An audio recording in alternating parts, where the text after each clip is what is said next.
Il a gaspillé son temps en vous créant humain.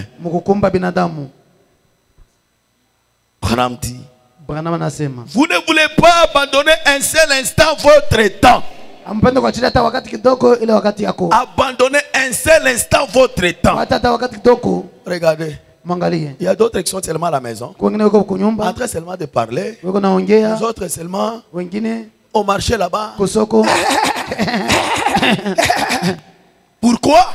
Ils ne veulent pas abandonner leur temps. Vous ne devez pas faire ceci. C'est là au lieu de prier. Vous ne voulez pas abandonner des choses à Dieu. Dieu veut que vous vous abandonnez. Prenez tabernacle. Ce soir, Dieu veut que vous vous abandonnez à lui. Est-ce qu'il y a quelqu'un qui croit comme ça? Seigneur, je t'abandonne le temps. Je t'abandonne ma vie. Je t'abandonne mes projets. Je t'abandonne ma maison. Je t'abandonne tout ce que je suis. Quand Dieu regarde, il voit la sincérité qui est dans ton cœur. Il vient et il habite là. Est-ce que nous sommes ensemble? Il dit, en terminant, je me dis ceci. Il y a un tas d'autres choses que j'aurais aimé dire maintenant, mais le temps me manque. C'est comme à ce sujet, j'ai beaucoup de choses à dire, mais le temps me manque. Dieu veut un abandon total. J'aime que quelqu'un puisse dire, Dieu veut un abandon total. Allez-y à haute voix. Lève la main. Répète cela. Dieu veut un abandon total. Que Dieu vous bénisse. C'est ce que Dieu fait. Quand vous vous abandonnez tout, vous abandonnez tout. Les clics, vos voix, votre temps, vos émotions, votre tempérament, votre caractère. C'est alors que Dieu vient. Frère Branham dit, c'est alors que vous verrez que ce que je dis est la vérité. Amen. C'est alors que vous saurez que ce que je dis est la vérité. La divinité, c'est une réalité. Quelqu'un qui loge Dieu en lui, il n'est pas comme tout le monde. Il ne pense pas comme tout le monde. Il ne parle pas comme tout le monde. Parce que tout ce qu'il dit arrive. Vous êtes avec moi? Nous allons voir ça le dimanche. L'homme qui a la divinité, quand il pointe du doigt comme ça, la chose arrive. Branham dit, j'ai souvent pensé ceci. Alors que nous terminons, Église, écoutez ces observations. J'ai souvent pensé, pourquoi, combien nous nous sommes privés, combien nous avons dérobé à Dieu une partie de son plan. Nous avons dérobé une partie du temps de Dieu. Une partie du plan de Dieu. Une partie du programme de Dieu. Nous avons dérobé. En ne lui abandonnant pas complètement nos vies. Tout ce que nous avons, combien nous avons rejeté son programme. Dieu veut que Peniel Tabernacle lui abandonne sa vie. Est-ce qu'il y a quelqu'un qui vient abandonner à Dieu sa vie? Abandonner tout à Dieu. Seigneur, je dois m'abandonner, abandonner mon temps. J'abandonne mon talent. J'abandonne mes programmes. Tout ce que je suis. Tout ce que je possède. Seigneur, je t'abandonne tout. Est-ce que quelqu'un est avec moi? Lorsque Dieu voit cet abandon total, c'est alors qu'il vient habiter à l'intérieur. Et lorsqu'il vient habiter à l'intérieur, ce n'est plus toi, c'est Dieu. Quelqu'un est avec moi? Branham continue le dire. Combien nous nous sommes attardés et avons fait attendre. Seigneur, attends d'abord. Attends d'abord, j'ai un programme, Seigneur. Quand je vais terminer seulement ce programme, il y a déjà même pour prendre le baptême. Seigneur, attends d'abord. Quand je vais totaliser 30 ans, c'est alors que je vais prendre. Et pourtant, Dieu veut t'utiliser. Dieu veut travailler par toi. Dieu ne travaille pas par les anges. Ici sur la terre, Dieu a besoin de travailler par des hommes. Et Branham dit, l'homme est l'agent de Dieu. Et Dieu travaille par toi. Mais aujourd'hui, Seigneur, attends d'abord. Attends d'abord. J'ai d'abord mes programmes. Seigneur, attends d'abord. Abraham dit, alors qu'il essaie de trouver quelqu'un par qui il pourrait œuvrer. Dieu cherche quelqu'un par qui il pourrait œuvrer. Mais toi tu le fais attendre. Seigneur, attends d'abord. Il essaie de trouver quelque part un homme en qui il peut placer sa confiance. Quelqu'un qui abandonnerait tout, qui viendrait à Dieu étant lucide, étant lucide et dans son bon sens. Un homme étant lucide,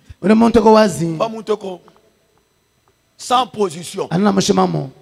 Il ne sait pas ce qu'il peut faire. Même dans l'entreprise, on ne peut pas engager un tel homme. C'est la vérité, n'est-ce pas? Un homme sans position.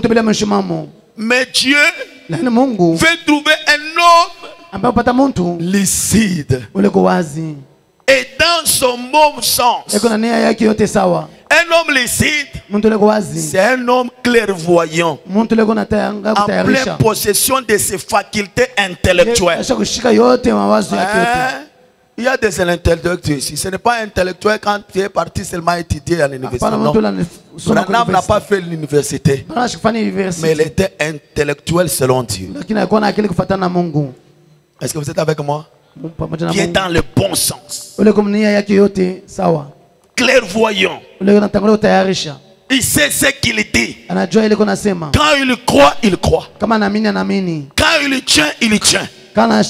Aujourd'hui, demain, sans position. Aujourd'hui, il a la position. Demain, quand il écoute quelqu'un lui dit, quelqu'un lui décourageait. Pourquoi tu fais ça? Bon, on essayait. Dieu ne peut pas utiliser un tel homme. Dieu ne peut pas œuvrer par un homme. Mais Dieu œuvre par le courageux. Un homme lucide. Il tient ferme à ce que Dieu lui dit. Il avance. Quel que soit l'obstacle, lui il sait percer l'obstacle. Il dit, ici, l'homme n'est pas engagé, c'est Dieu et moi. Et laisse-moi dire à quelqu'un, Dieu aime utiliser des hommes et des femmes qui s'abandonnent totalement à lui. Pas quelqu'un, À un moment donné, il s'arrête. Bon, on m'a dit, hein.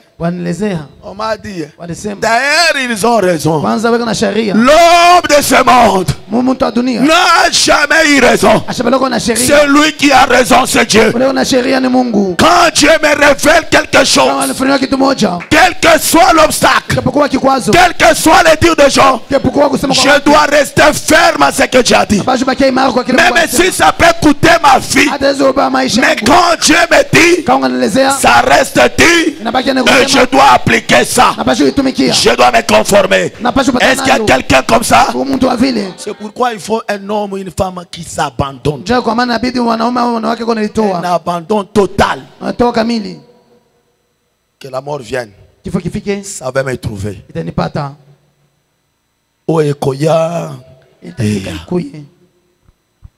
Est-ce que vous êtes avec moi? Est-ce qu'il y a des hommes comme ça ici à Péniel? Est-ce qu'il y a des femmes comme ça ici à Péniel? Qu'on te méprise, qu'on te maltraite, qu'on te critique, mais tu restes ferme. Jésus est totalement abandonné au Père. Parce que le Père avait confiance en lui. On l'a taxé de Belzéboul. On l'a taxé d'un enfant légitime. On l'a taxé de tout sauf rien. Mais comme il avait tout abandonné au Père, le Père a demeuré en lui. Celui-ci est mon fils bien-aimé, en qui j'ai le plaisir de demeurer. Est-ce que quelqu'un est avec moi? Il ne peut pas, il ne pouvait pas si Jésus ne s'abandonnait pas totalement. Dieu a besoin de vrais parmi son peuple. Dieu a besoin de vrais parmi vous. Par vous. Mais parce que vous ne voulez pas abandonner vos propres voies. Ton ami là que tu aimes là. Non, non, non, non, non, je ne peux pas l'abandonner. Mais ce soir, Dieu t'appelle. Abandonne-toi à lui. Abandonne tout. Tes pensées, ta vie, ton corps, tes émotions. Abandonne cela à Dieu. Laissez-moi vous dire, mes frères et sœurs, tu peux te confier 100% dans un homme sur la terre.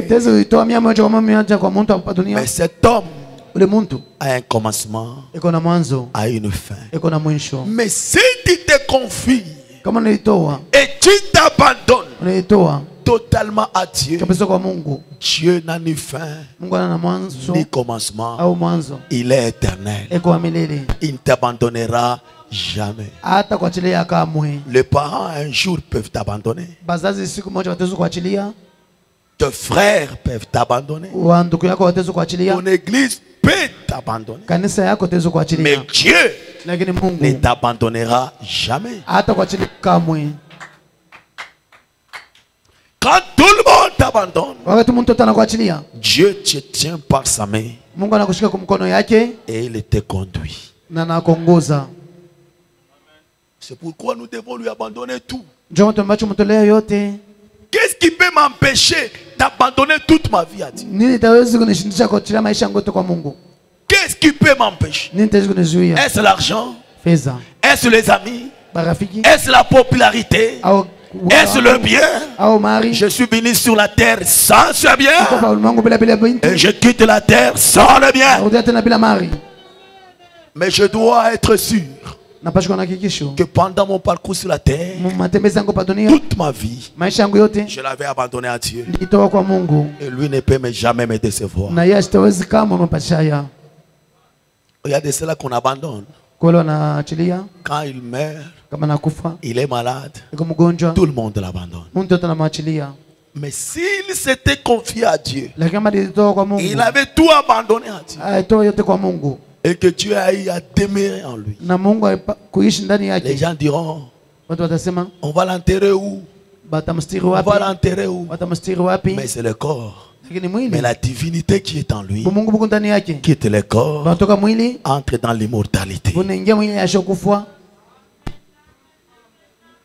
Je m'entendre un grand amen. Branham dit,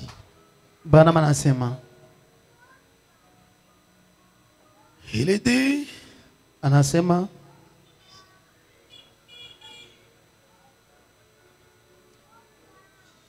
peu importe.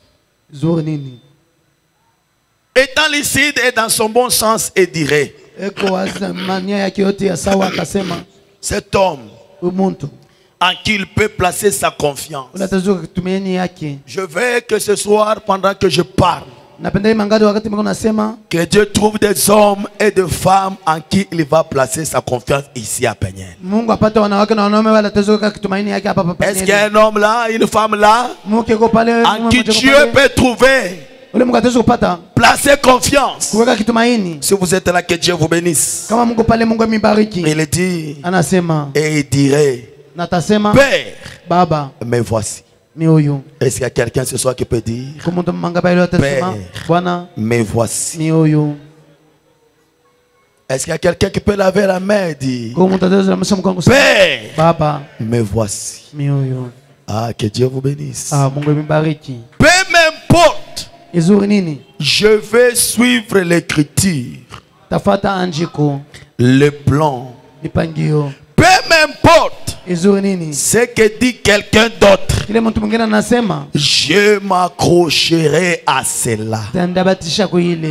Et en toute sincérité. Est-ce qu'il y a des hommes et des femmes qui peuvent dire ça? Peu importe ce que mon frère peut dire, ma soeur peut dire, mais moi je vais m'accrocher à ce que dit l'écriture.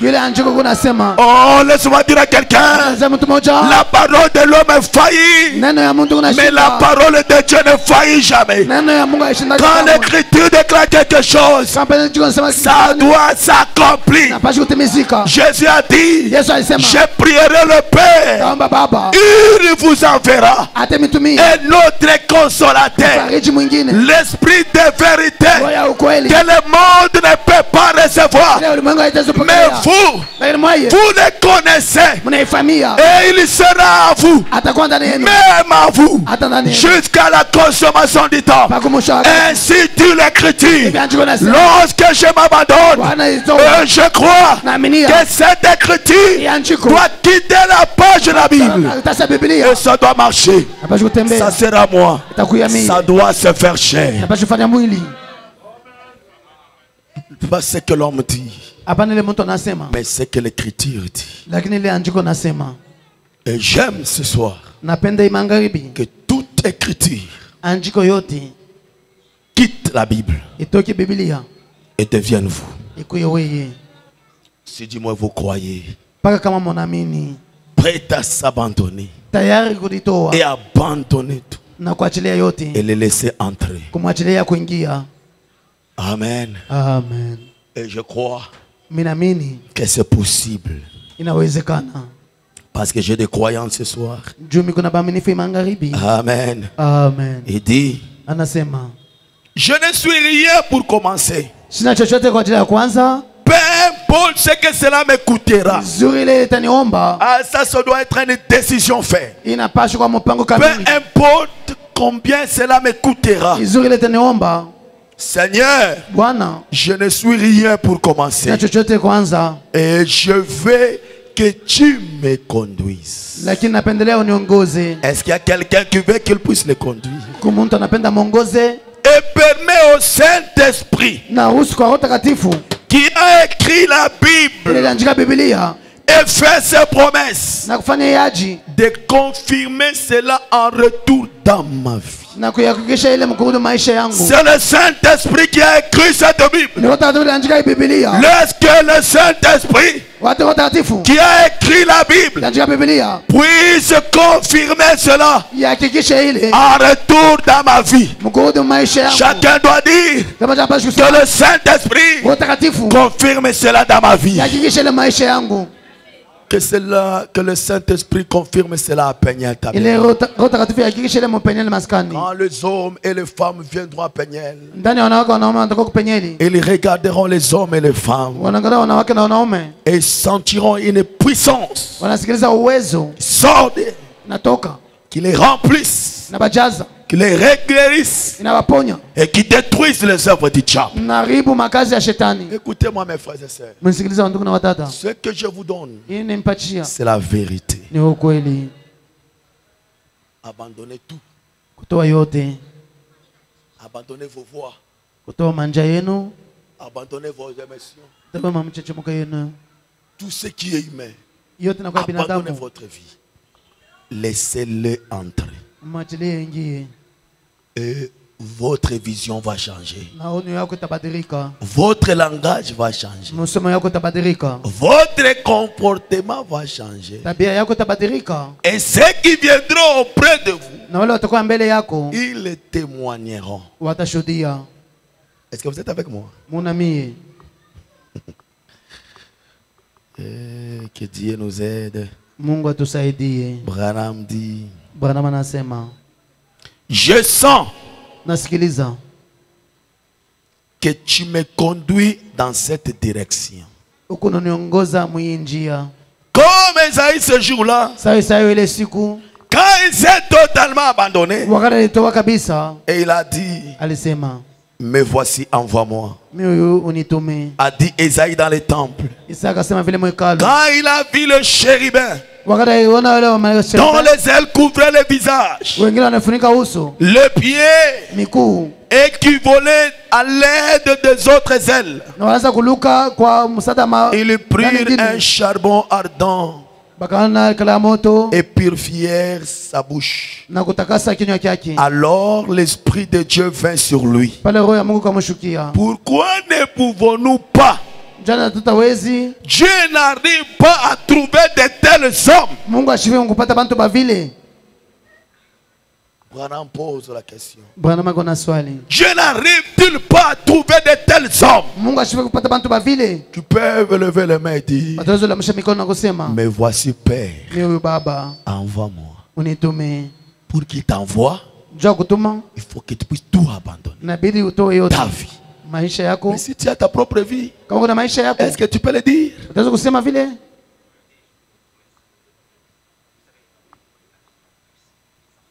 Et pourtant nous avons des hommes et des femmes qui peuvent faire des exploits avec Dieu.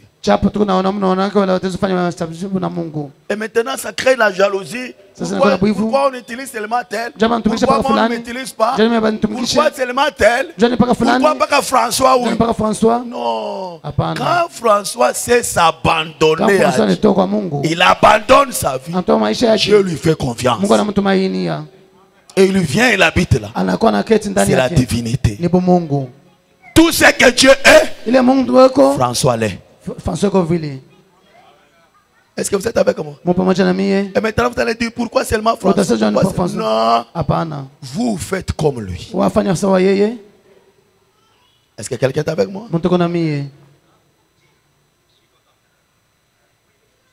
Est-ce qu'il y a des hommes qui veulent s'abandonner à Dieu? Si vous êtes là, levez la main. Seigneur, je vais abandonner tout. Je vais abandonner ma vie. Je vais abandonner tout ce que je suis. Même les clans. Même les associations. Seigneur, je vais rester avec toi. Je vais te suivre. Levez la main. Merci Jésus. Pendant que vous avez levé la main, mettez-vous debout avec la main levée. Merci Jésus. J'aime parce qu'il veut vrai parfois. Il a dit, voici les signes et les miracles qui accompagneront ceux qui auront cru à mon nom. Ils chasseront les démons par lui. Mais vous, parce qu'il veut vrai au travers. Levez la main. Pendant que nous fredonnons, j'étais errant plus loin de Dieu. Et nous allons prier juste quelques minutes pour nous abandonner totalement à Dieu.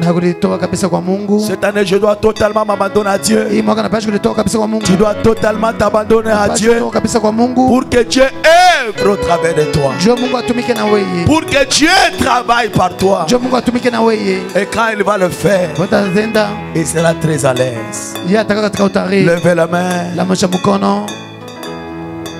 J'étais rempli loin de Dieu. Maintenant, je reviens. Alléluia. Le péché longtemps j'ai suivi. Oh Seigneur, oh moi je reviens. Oh à la maison pour les plus heureux. Oh ouvrez tes larges bras d'amour. Oh Seigneur, oh moi je reviens. Oh à la maison pour les plus heureux. Oh ouvrez tes larges bras d'amour. Oh Seigneur, je reviens. Oh j'ai perdu de précieuses années. Oh maintenant je reviens. Oh alléluia. Oh avec de l'or. Oh oui Seigneur, je reviens. Oh moi je reviens. Oh à la maison pour les plus heureux. Oh ouvrez tes larges bras d'amour. Oh Seigneur, je reviens. Oh moi je reviens. Oh à la maison pour les plus